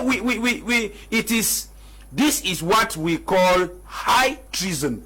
This is high treason. It's just that in Cameroon we take things with levity. We take things with triviality, and state issues, state budget is not even borrowed money that is given, like it's like somebody say take this and keep this, is confidential, and then you use it in your own matter. After you use big word where you are called, go and sit in the comfortable environment. After you enter a car, you are walking around freely to justify why you have stolen money, and the people are still in their seats, in their offices, managing the country. It's terrible. This one says, I'm a fashion designer based in Bamenda. My trade label is Paddy Brown Designs. We produce same suits our ministers buy abroad at throat-cutting price, but no minister wears our products because they consider us local production. How can we grow when people at the top can't advertise us? Onkunji is writing from Bamenda. Well, Onkunji, you watch Mr. Leo on my Media Prime every day now. Why can you not also say, Mr. Leo, take 2-3 suits so I can advertise you? Must you be advertised by ministers? Onkunji, you did not tell me where you are located. You should have written to me to also read out where you are and maybe a number so that people can call you. But Dr. Nick, did you follow the minister make these revelations to say that focus was not for some ministries, had nothing to do with the direct fight for COVID? That is, look at it from the health perspective, but that they were struggling to get something. How do we understand? Was there no national? Is this not supposed to be a national policy to fight against? It's unfortunate. It's unfortunate, and that's understandable too. You see, we as a people, I'm sure you have followed the phenomenon of NGOs in Cameroon. There is this thing that we call NGOs. When people want to create themselves a job, they just create an NGO. And then the objectives and the vision and the mission are always wishy-washy. And what they will do is they will go on the internet and try to find out which international organization has money to spend in which area. So they would tailor their objectives or whatever to please that organization and get some money out of them. And when they get the money out of them, the money is spent on seminars, going around and doing this, doing that, but nothing really changes. So that is the same mentality with which this money was used. And it is always, look at all what the activities of most NGOs, government offices, you always see that most of the money is wasted on seminars, wasted on traveling, wasted on food, studies, drinks. Wasted, yes. But when it comes to the core activity, very little is done. Very, very little. That's to get the best trainer. Yes. Then okay. Say you are in Camtel, for instance, and you want to have a meeting. You must, Camtel has big buildings everywhere, but you have to leave and go to Kribi. You understand? Just look for a way of spending money. So it's a mindset. It's a mindset. So a lot of money comes, then a minister just says, "Oh, okay. Well, what am I going to do to get myself some billions?" They just craft something and show up, and then they get the money. And then when they go home, they don't know what to do with the money, and then it disappears. But again, as I said some time back, sometimes it's a blessing. Like we said, COVID gate is a blessing in the sense that the minister said some nice things, but there is an audit that is going on, and then the courts are going to look at it. ministers who use the money properly would be let off the hook. Those that did not use the money properly, they will pay the price. But the unfortunate thing I have to say is that during the COVID thing, a lot of administrators, because when money started coming in, a lot of administrators jumped in as usual, went to the forefront, and then they relegated the Ministry of Health. Though the Ministry of Health came in with their minister, but the foot soldiers on the ground, that is the doctors and the nurses and so on, they didn't really get anything. Yeah, they got nothing, and they suffered. Many of them died from it, and that's something we must deplore. Okay, Mr. Ghana, I don't know how conversant you are with the news going on in Cameroon here regarding the fight against COVID-19, but we've seen some disturbing pictures coming from some East African countries where empty coffins were buried to justify. Yes, that was in Uganda where you are.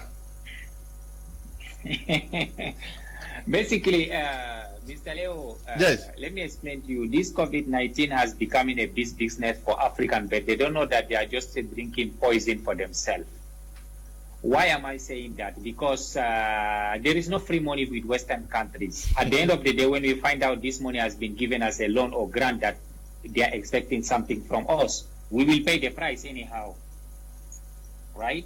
There will be a time that we cannot pay the service their loan, so we cannot meet up the requirement for their grant, that they will be forced to take one of two things from our countries.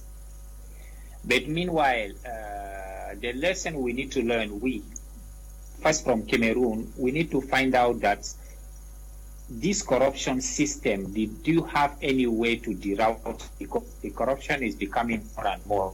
Why? Let us take the case of Tanzania with the former President John Pombe Magufuli. When Magufuli get in power in 2015-16, Tanzania was among the poorest countries and the more indebted than Cameroon, because in 6 years, this guy has changed a lot of things in their country because he's an active president. You know, let us be honest with ourselves.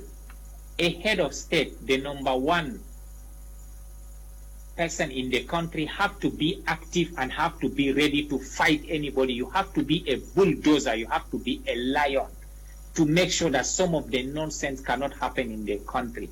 But sometimes you are not even aware what's going on in the country, ladies and gentlemen. Let us be honest with ourselves. The way we are going with all those countries right now, this system cannot take us nowhere because we did not put a strategy. One of our brothers said, Mr. Elvis said earlier, that in China or in Japan, when you find guilty, they will fire you right away. You will be a firing squad from the public to show that you have investment people money. But in Cameroon, we press them even. Yeah? This is the difficulties we are having. We can't go nowhere. Let us take the matter in our hand to make sure that our government functioning. Because every day, this kind of embezzlement are putting us more in debt, because every year we need to borrow money. And the money borrowed is not going for those services, is not even helping the layman on the street. Because whatever things they are doing now, is that helping a poor man? Is that bringing a food on the table of a poor man who is expecting from the government? Those are the sad stories that we are seeing it in many different countries. Even in where I am, you see that they are burying an empty coffin to show these Western countries that we have collected money and this is how we are using it. Why doing that? And the funny things, at the end of the day, we take this money again to send it back to developed countries, to go and keep the money in Switzerland, and after when we die, we cannot account it. Huh? How many ministers has been arrested in Cameroon with the money they embezzle, they send in developed country, they cannot get it back today. I can tell you, all the ministers who have been arrested today, who has taken the money Cameroon government send it abroad, they cannot get this money back. So why killing your own country? This is the point. Okay, that is the point, Mr. Ghana. How come we are getting the grant from developed country? We take this money, we share among us, and I take it back to go and put an account in France, or come and buy investment in Malibu or any developed country, or in China or in Japan. Or why? And after when I die, even my own kid cannot claim it because there is no even proper documentation. I cannot say, am I helping my country? Am I helping this continent? That's why we develop Africa. We are making sure that we call everybody to bring back home. You need to invest in your country. Those are the kind of things that we are saying in Cameroon is difficult to develop because you see where is the money is going. As our brothers, Mr. Fabrice Lena was saying, this money has not been allocated for any hospital or school or whatever to rebuild it. They have not done anything. But look at when Magufuli come to power, even he suspended the activity for the independence on the country. He said we don't have independence. He said, which independence are we celebrating if in 2016 again people are dying with simple cholera, they don't have clean water? What are we celebrating for? He said that this money going to independence sometimes is more than $2 million US. The country is blowing it for nothing. He said, why not taking this money, go and fix our hospital, buy beds, fix everything, make sure that we have clean water for the people instead of wasting our time to celebrate. Celebrate what? Are we celebrating that our failure or what? That is my view, Leo. We need to make sure that we change this system, that embezzle this money. What are you taking in? Okay. Imagine we are talking earlier regarding the companies or whatever. The dream of every Cameroonian is to get money like 1 million CFA, to start a business. Only 1 million. If we see the majority of the younger Cameroonians, they don't even more money, 1 million. So imagine you have taken 5 billion CFA. 5 billion, how many people? So you have killed almost 5,000. You have killed 5,000 people. You kill them dead. Okay, Mr. Ghana. Thank you, Mr. Leo. Okay, Mr. Stephen Mwambo says, Mr. Leo, if you listen to Mr. Motaze, you will clap for him for such brilliance. But I want to say that this is the same enthusiasm with which Mr. Biya Bidumpat and other ministers, former CAF president, explained with certainty that Cameroon will be ready for CAN le jeudi. I want to say that it is the audit bench of the Supreme Court that is doing this audit, which implies that these ministers are already guilty and should be fired while the investigations are going on. But like Mr. Biya said to Eric Chinji in 1987, où sont donc les preuves? The kangaroo man, we are talking about billions that were allocated to ministries because they thought that they had needs. When we understand that there was a national policy to fight HIV, not HIV, COVID-19, that that was under the Prime Ministry, but supposedly a national health policy is supposed to be guided and implemented by the Ministry of Public Health. But if other ministries invited themselves, why did we not see the need to rather beef up our health capacities? Because we know the health structures that were existing in Cameroon. We've not seen any tangible change that has accompanied them because monies came in to fight COVID-19. We all saw the conditions under which the nurses, especially, they call in the frontline workers. Many of them have died. Doctors have died in Douala here fighting COVID-19 when money were spent to take care of hotels. That is why I said it's a very sad thing that you hold money that's supposed to save life and some people die. By implication, it means you killed them. By implication, you killed them. It is so sad that the health sector was not fully revamped during this period of the COVID-19. I remember I asked the officials of the Southwest region, why do you come to put in place an health check area on the Mungo Bridge to test people of COVID-19? It comes in the morning at 8 o'clock and by 5 o'clock they have gone. Whereas it's the road that works through 24 hours around the clock. Are you telling me that before 8, COVID-19 is not functional, and after 5 p.m., COVID-19 is not functional? I had no answer. Well, I know the regional delegates in the Northwest region has been doing quite, Dr. Chair. So I know for his own Kingsley rather, he had been doing quite a lot.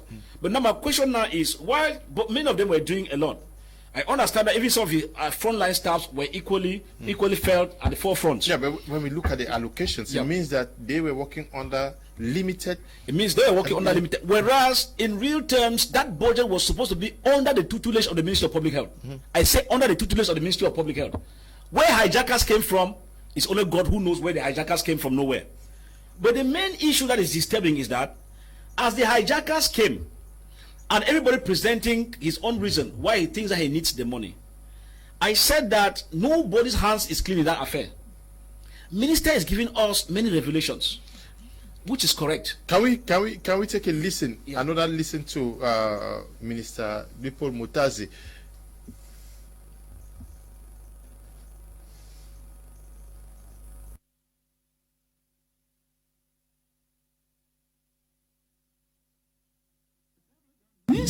Mais ça veut dire quoi? Mais ça ne veut rien dire.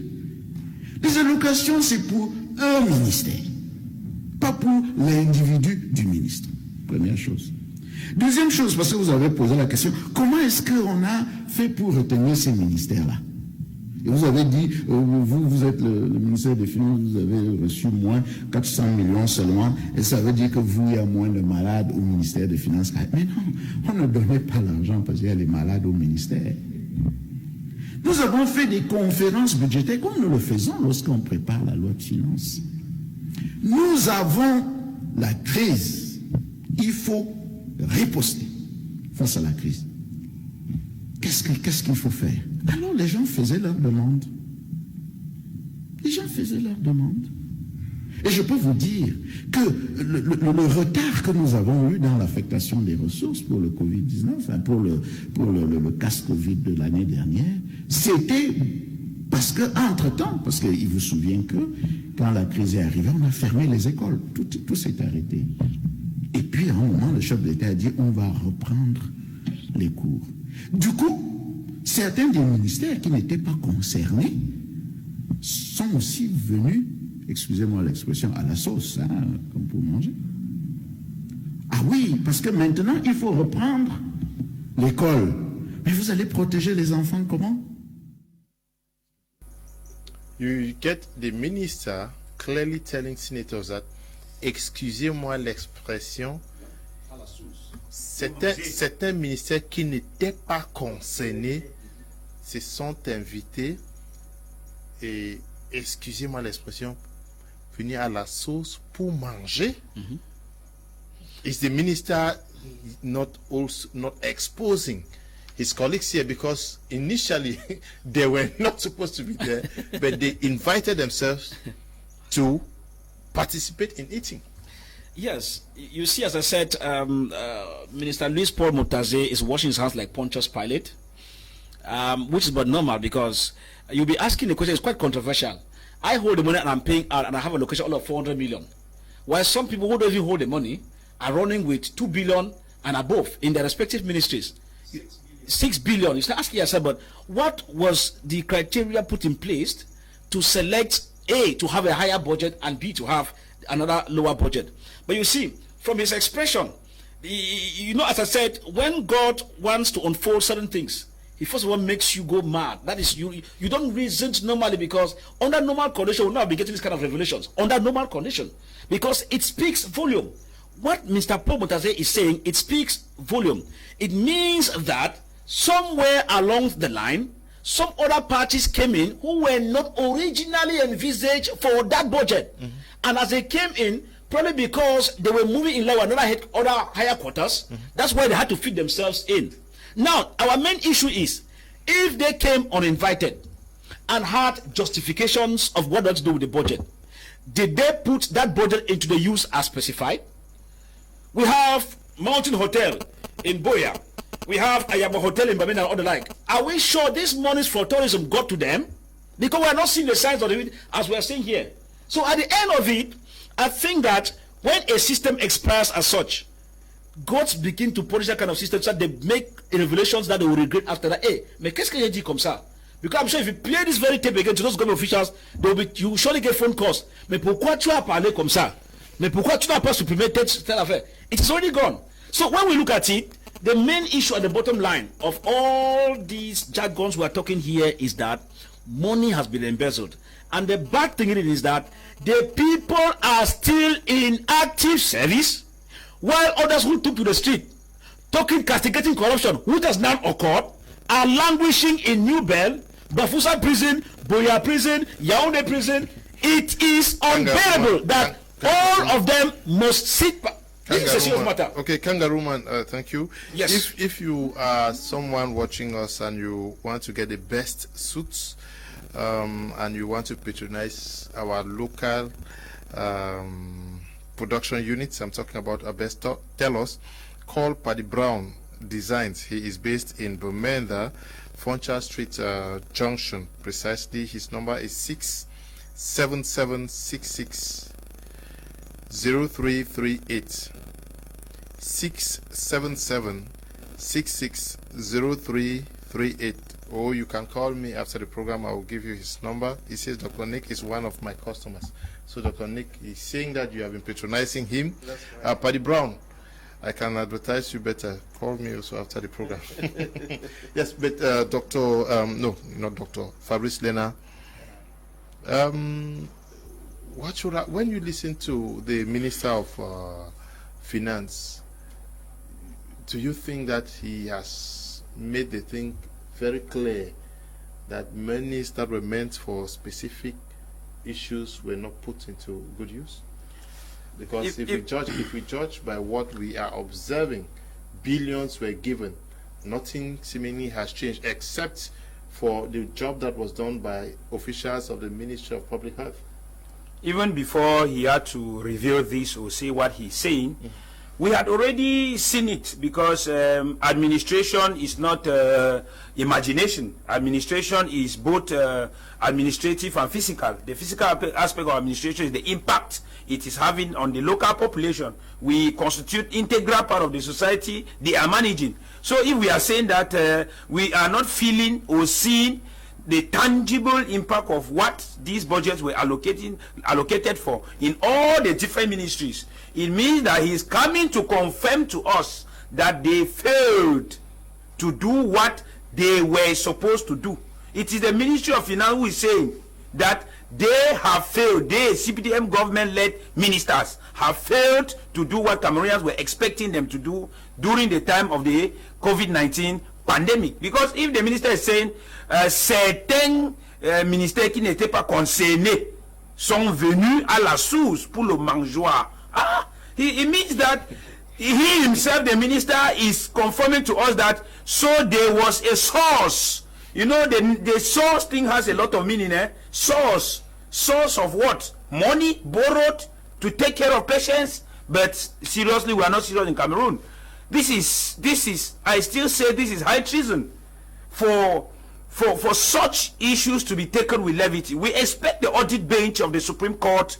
We expect that the government in Yaoundé, the regime in Yaoundé, the president of this country, whether himself or those people who are managing this country, have to understand that the lives of Cameroonians are in their hands. Cameroonians are watching all their actions. Cameroonians are getting nervous by this type of bad news. When some people are even unable to take 1 meal per day, when some people are IDPs in different parts of the country because they have refused to accept to some solutions that are affecting them. We are fighting almost so many crises in the country. We first of all have health crisis, political crisis, this crisis, and even the one where you are supposed to show your capacity of management to even appease the people, which is the health crisis. That is a natural calamity. They are unable. What then do they expect of Cameroonians? And this is debt that will be paid by Cameroonians. I always take this example. Own a small business unit as a sole proprietor or entrepreneur, and then the day that they are supposed to come and collect patang, or they are supposed to come and collect their tax, you are unable to pay. Wonderful. It is going to be sealed immediately, and they don't do that peacefully. Very aggressive.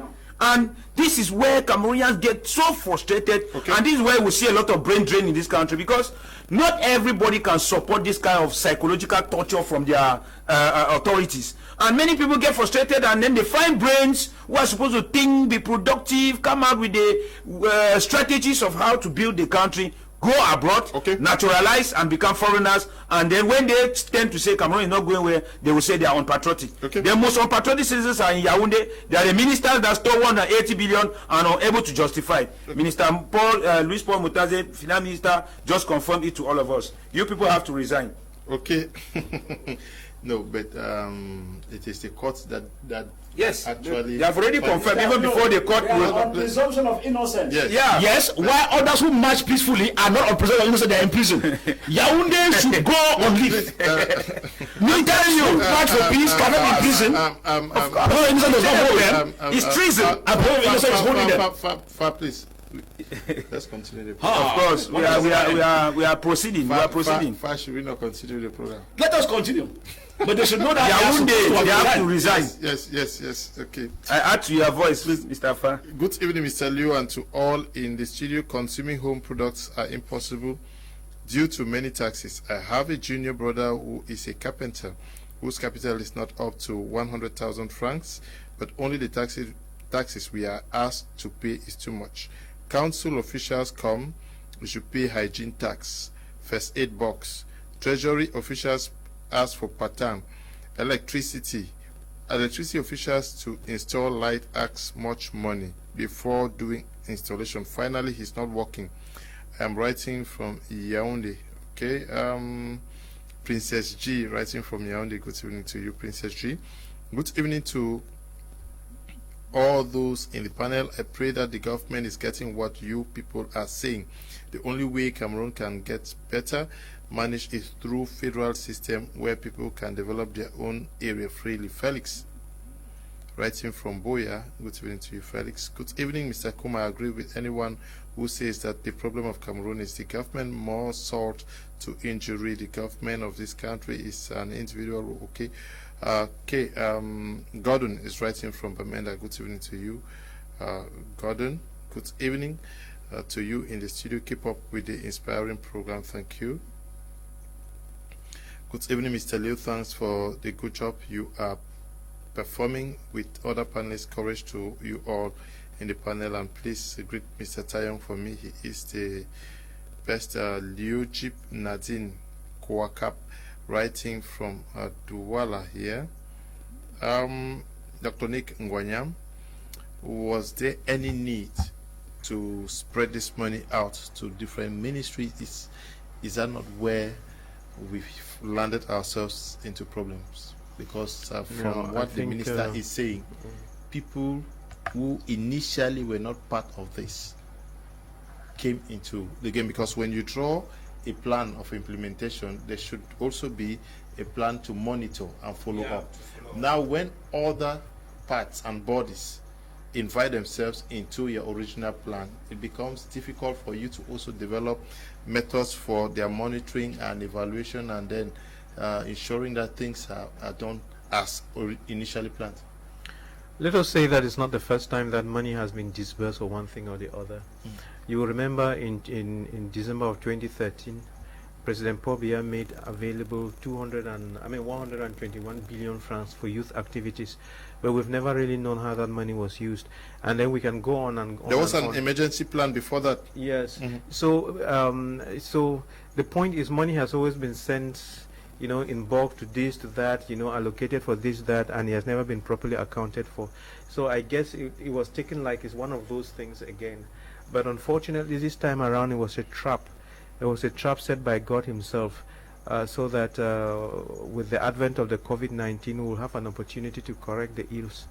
So I think it was a great opportunity that the COVID money came. It was spread out the way it was spread out, and then people dipped their hands into it, and then there was some glue in it, so they have been caught.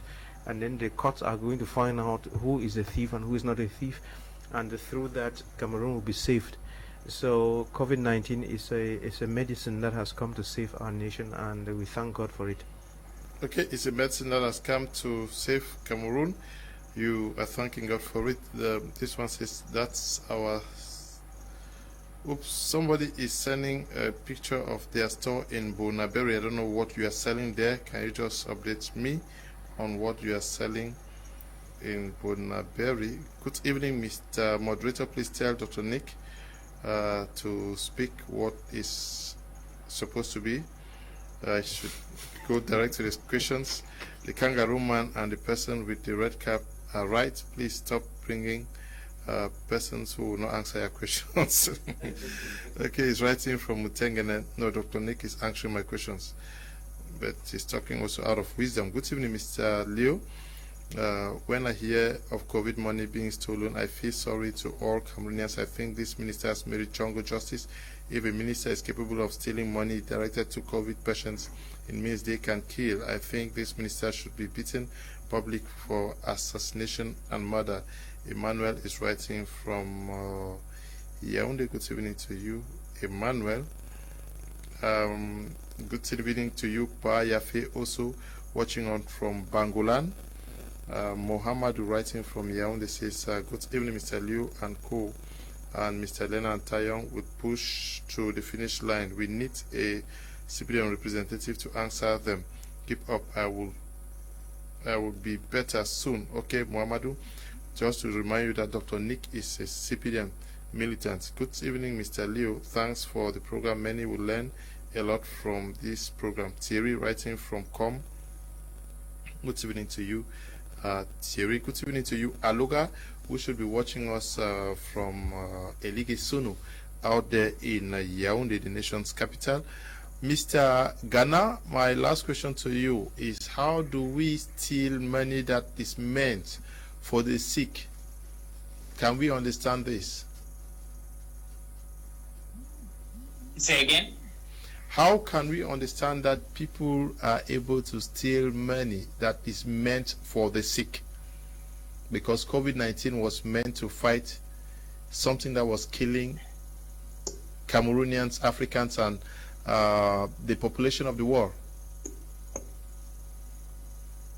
Mr. Leo, let us all agree that corruption has become part of our culture in Africa now, and we need to agree on that and understand exactly what do we do now. How are we going to go about it? Is that our generation who is going to succeed by living on the corruption, or do we need to find another strategy now to sanitize the people, the next leaders in our continent? Because that's how we create the platform Develop Africa now, to make sure that we can train people at least to earn the legitimate money. You know, you can earn more money than anything else, and at the end of the day be happy. A study has shown that 97% of the people who work for government after embezzlement their money, they have not having a happy life, because they cannot even enjoy the money they stole, because they send it abroad and they even not go and collect it. After they die, money has disappeared. Even their families cannot get it back. Now, how do we come together today to start fighting the corruption? We need to start putting it in to the younger generation that this corruption is not taking us nowhere. If we are very stagnant and we become beggars to Western country because the corruption is too high, let us all agree that we are not moving. If there is any time when we are getting grant money and we need to share the money and justify this money by saying that those ministries are come in and they collected the money, there is not proper justification. And let us go back to see that if we can bring a very strong law, or we can see how we can make our constitution to fight this corruption, is too much. Tanzania has done it. The president said that if you are eating government money, people money, is better you drink poison, because the poison will kill you so faster than this corruption money. And he has changed it, and things has changed. Imagine a president who run the country for 6 years, but he has never borrowed one CFA, 1 franc CFA in the country, and the country has succeeded. And what he has done for 6 years is far better than things been done since the independence, more than 50 years. Why? Because we need now to understand that this corruption is not taking us nowhere. Because when you steal government money, you cannot enjoy it, you cannot invest it. Even sometimes when you give it to another people for investment, the money cannot come back to you or your family. So why are you killing people? That is my advice. Now we are going too far. Every year we need to borrow money because we are squandering this money. We cannot manage it. For how long are we going to borrow the money? In last time, you guys are saying that now every Cameroonian own 150,000 CFA to international community to pay the loan. How are we going to pay it? And every year it's going up and up and up.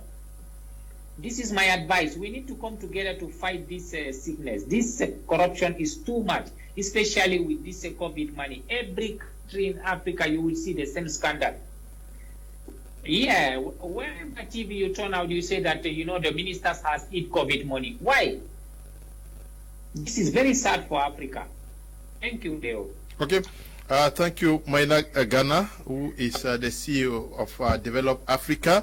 We also want to say one word from you, one last word from you. What should be the action that the government has to take to tell Cameroonians that if anybody tampered with this money, we are taking action?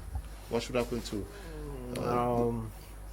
I don't know. I think, the corruption has spread. Everybody is corrupt. The judge is corrupt. The police officer is corrupt. The ministers are corrupt. So I think, like I said, we just have to change with our educational system and build something that works. And a good example should be set on this COVID gate money so that people can begin to learn. What should be that example? Well, that people who have stolen should be nailed. That's all, to the cross. It should be nailed to the cross. And before you take the microphone from me, just to say that, we talked about our first topic about, and I said something about education, just to announce to people that, the e-school Africa Limited is coming, where internet will be provided to schools, computers will be given to schools, like K-band, all those kind of things, and it's a new product that is going to come to improve on our education. It's going to be given by Dr. Nick? Well, Dr. Nick and others are putting the company up, and the company is based in India. It's going to come. Okay. Yes, Kangaroo Man, what should happen that will satisfy Cameroonians? The only thing that will satisfy Cameroonians, for the simple reason that Yaoundé is acting drama, and the cases even of those charged of the COVID gate will go nowhere, because I know them very well. If Cameroonians have to be happy, it means that the entire cabinet concerned should go on vacation. Meaning a new cabinet comes in to replace all those involved in the COVID-19 gate scandal. If this is done, new impetus will come in. I have said this is what we call unpardonable crime. To get money that is meant for people and they put in your pocket. While this is going on, we keep on saying, Mr. Leo, there's no amount of justification. So long as we understand that the money was not justified and it was wrong, keeping money while nurses, those in the medical field, died on the field, which this money might have even helped them, it means that all of this in the scandal need to wait, while we can now call the courts, whatever they are, whether kangaroo or not, to begin to do their judgment. If you win, they can't restore you. If you don't win, you go on leave for good and serve the jail term with the money. We don't only need to go to prison. Give us that money. Yaoundé has expired, and these are the indications on the ground. New system is required. I don't need to know who is coming, but a new regime is required. Okay. Yes. Yaoundé has nothing to offer any longer. Well, I would say that Cameroonians have to be vigilant. Cameroonians have to be mobilized. The youths have to be active. We are putting in place a cross-youth platform where we could hold our hands and see how to define our role, make our Bill of Rights, and define our position in the decaying or in a collapsing government, where we should understand the stakes of the approaching future. The ministers, the president, and everyone have failed us. The early generation are unable to solve the problems that we have come and meet, and we are now the people to solve these problems. So Cameroon as a country needs a disciplinarian as a president. We need someone like the Magufuli. We need someone like Samora Machel, like JJ Rawlings, like Osolusegun in those days, that revolutionized their countries and put things on the right track. The president that is on the field to say, no, this is wrong parking, don't park like this. Teacher, teach this to the child. We need that revolution to put Cameroon on the right track. The mindset is too redundant. People are too careless, people are too carefree, and things are not done on the right way. Discipline first, everything will be put in order. The people first, the people have to take care of things that concern them. They have to rise, they have to unite, they have to be strong. God bless every Cameroonian that is struggling to see that change take place in this country genuinely, without taking part in the money that is meant for people and is for the lives of people. Tabot Makaveli from Yaoundé says, greetings, my media prime. In Cameroon, a first school holder with a matriculation is far more better and useful than a PhD holder without a job. You and I have seen proof to such incidents. This is just because the system is being fashioned in a way that you follow others from above. The political paradigm is highly disastrous for a nation like us. Good evening to you, Tabot. Daisy, writing from Kumba, says, good evening, everyone. Okay, you say no electricity yet, but I'm sure it's hot in the house as usual. Daisy, good evening to you. Sorry for you. Good evening to you, Emil, watching us from Jotin. Esther from Yaoundé says, good evening, Mr. Liu, and to everyone in the house. It's true, we should forget about the government and move on. Good evening to you all who took time off to watch the program. To you, Dr. Nick, and to you, the Kangaroo Man, Fa Evis Tayong, and also thank you to you, Fabrice Lena. Good evening to you, Mr. Maina Ghana, who came in from Kampala in Uganda. Not forgetting you, Eli, Desmond, and the guys at the broadcasting. We are very grateful for what you guys have done since morning till now. We will also say thank you to you, Tabit and Bryant, who is supervising the work we do out here. Stay blessed. Bye-bye.